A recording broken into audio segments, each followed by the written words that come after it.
শপথ করিতেছি যে গেল 11 জানুয়ারি পঞ্চমবারের মতো সরকার প্রধানের দায়িত্ব নিয়ে 37 সদস্যের মন্ত্রিসভা গঠন করেন প্রধানমন্ত্রী শেখ হাসিনা। এতে 25 জন পূর্ণমন্ত্রী এবং 11 জন প্রতিমন্ত্রী। 2 মাসের মধ্যেই মন্ত্রিসভার আকার বাড়ান প্রধানমন্ত্রী। 1 মার্চ ক্যাবিনেটে যুক্ত হন 7 জন প্রতিমন্ত্রী। আবারও মন্ত্রিসভা রদবদলের আভাস পাওয়া যাচ্ছে। গুঞ্জন রয়েছে ঈদের পর অথবা বাজেট অধিবেশনের পর এটি হতে পারে।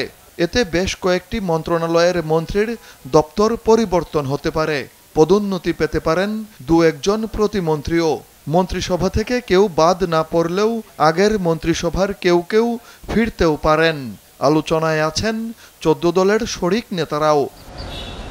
তবে আওয়ামী লীগের সভাপতিমণ্ডলীর সদস্য এবং মন্ত্রিসভার সদস্যরা বলছেন, এমন গুঞ্জন অনেক সময়ই শোনা যায়।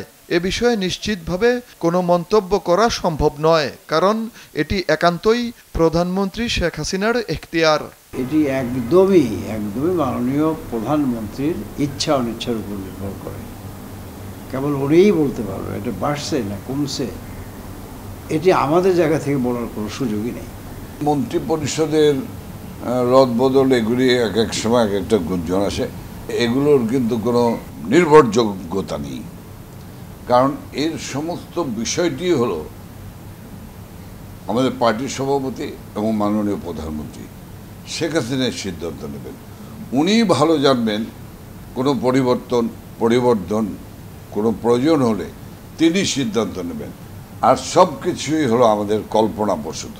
প্রধানমন্ত্রী ছাড়া 25 মন্ত্রী ও 18 প্রতিমন্ত্রী নিয়ে মন্ত্রিসভার আকার বর্তমানে 44 জনের। এতে 2 জন মন্ত্রী রয়েছেন টেকনোক্র্যাট কোটায়। জয় যাদব, দেশ টিভি, ঢাকা।